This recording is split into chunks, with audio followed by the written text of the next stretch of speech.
everyone, welcome back to my channel. I wanted to share with you a teacher video, and if you are not a teacher and you're a student, I hope you're inspired to see all the work that teachers are putting in right now during this time. Teaching from home is definitely something that we never thought we would have to do unless we homeschool.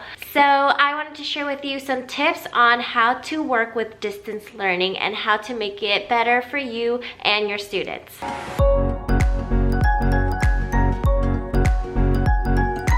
If you are a teacher, I hope you don't compare yourself to me or just think I knew how to do all of these things right off the bat. I have been doing distance learning for almost 4 weeks now, and so this is definitely a huge learning curve. I made some mistakes, I knew what worked and what didn't, and I had to change a couple of things. And so this is me giving you advice after much trial and error and getting lots of feedback. A lot of teachers right now are very stressed out, but so are the parents, so are the schools. It is a very chaotic time for many people. And so what we need to do is to just think, okay, how can we thrive in these situations? In situations where it's easy to complain, it's easy to say how impossible it feels, how can we still rise above it and thrive in it? So today I'm going to share with you 10 helpful tips for teachers when it comes to distance learning. How to make distance learning easier, how to make it more successful so that we can thrive through this season together. My first tip for you is to use Google Classrooms. Oh my goodness, Google Classrooms has saved me. And honestly, even when distance learning is over, you can use Google Classroom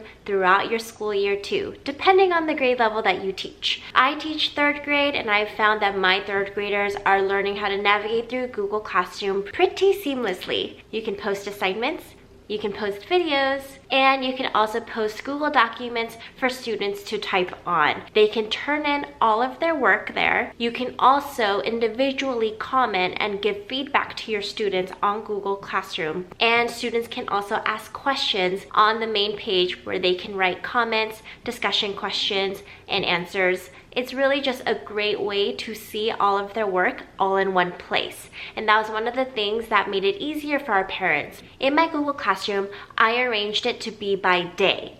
So Monday, April 20th. And I would list all the assignments that my students have to do for that day. So it pretty much acts as a schedule for my students, and that they can know when they are done with their work, when they've completed all of their tasks. Another thing about Google Classroom is that you can actually reuse posts that you've used before if you want to reuse it and then change up some of the words and then post it on a specific day. Something else that's very helpful is that you can schedule assignments ahead of time, and Google Classroom will not post it until the time you want it to go live. So you can prepare for your week and have Google Classroom just post it when it's time. Number 2, when it comes to connecting with my students and FaceTime them and talking to them, we use either Zoom or Google Hangouts. I would say Google Hangouts is much easier, especially if all students already have a Gmail account. But if they don't, then Zoom is a platform that's very popular right now, where you just send students a link, they click on the link, and then they can input a password and sign on. And that way on Zoom, you can talk to your students, they can answer in chat or they can answer verbally. The only thing about Zoom is that sometimes people lag a lot and then it's hard to understand. And you can also share your screen. So it's helpful for me to show my students what I want them to do today when I can share my screen with them. Helpful tip number 3. This tip you can actually use throughout your regular traditional school year too. It's called the flipped classroom method, and basically in a traditional classroom, students hear a live lesson, they practice at school, then they go home and practice some more for homework. But if they didn't get something, then they're going to end up practicing wrong, and that's just kind of how it is. And then they'll come back the next day and the teacher will go over it with them. In a flipped classroom model, students are expected to watch a pre-recorded video of the teacher teaching the lesson ahead of time. So I'm going to share with you guys some examples of my pre-recorded lessons. 1, 2, 3, 4, 5, 6. Hi boys and girls! So today Miss Lee decided to do some spring cleaning. So I got 6 Trader Joe bags and I'm going to put some shirts in them. So I realized to make sure the bags don't rip, I can fit 5 t-shirts in one bag. Then here I'm gonna put 5. So I'm gonna just keep going, and I'm gonna add 5, I'm gonna add 5, I'm gonna add 5. So if I'm adding 5 6 times, that's called 5 times 6. So how many shirts does Miss Lee want to donate today? Blueberry pancakes for me and a chocolate pancake for Mrs. Plant. Miss Lee cut her blueberry pancakes. What fraction did I cut them into? If you said fourths, you are correct because there are 4 pieces. Mrs. Plant, on the other hand, she has her pancakes cut into how many? If you said sixths, that's correct. This is 5/6. 1, 2, 3, 4, 5 pieces. There were 6 originally. And I have 3/4 left. So which one is greater, 5/6 or 3/4? Let's compare. 5/6 is greater than 3/4. Of course, it doesn't have to be that way all the time, but it is helpful to introduce a topic to students, to engage them and hook them, and then they are able to do their work. And then whenever you meet with them, you can further enhance their learning by giving more examples or explaining different topics that go deeper into it. So the video is more of just sparking their interest, seeing what they're going to be talking about today, and then their homework is just to help them practice. We also want our students to be able to apply what they're learning. They need it to be useful for their everyday life. Number 4, this is pretty much how I stay organized, is I have an Excel sheet of all of my students' names and I track their progress every day. So I check off what homework assignments they've done. I also write little notes as to what they got wrong. It's not for every single problem, but if I notice a majority of kids are missing a certain problem, then I know that it's actually on me to reteach it to my students. Or it's a way for me to keep track of my students' learning and to see if there's any holes that I can try to help and fill.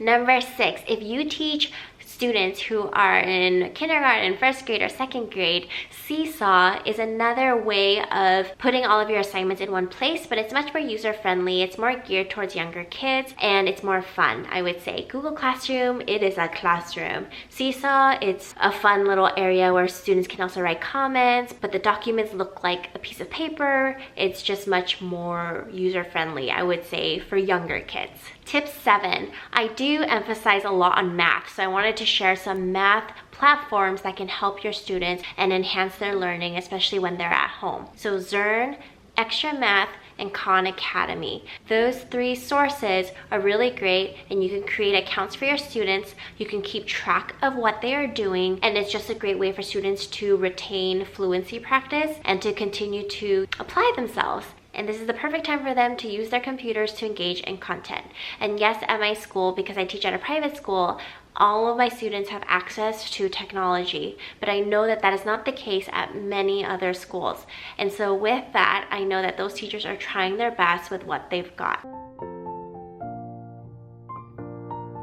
Number 9, this is incredibly helpful for students, parents, and for teachers to organize our thoughts, is to create an assignment checklist so that students know what they need to turn in and that they are able to just check it off for the day, and they can just go through the list and know what they need to give to the teacher. At first, I was getting a bunch of emails of all these different assignments that students were turning in, but with Google Classroom, it's easier for my students to just turn it all in, and the checklist is just a second way for them to make sure they have turned in everything they need to. And tip number 10, teachers, we need to separate our weekdays from our weekends as much as we can. Honestly, I have not stopped working for quite some time, and so I'm learning how to separate Monday through Friday from Saturday and Sunday. So I'm trying my best to balance my work life and my personal life, of whatever is left of it at home. So I really encourage you to take a day at least to relax, even just a day. Not think about work, to do whatever it is you want to do at home and your work will still be there waiting for you. So I hope that's helpful. I know it was a very quick, helpful way to show you how I've been doing distance learning, some things that I found that is helpful for my students, and all of that. If you like what you see, please like and subscribe, and I'll see you later. Bye!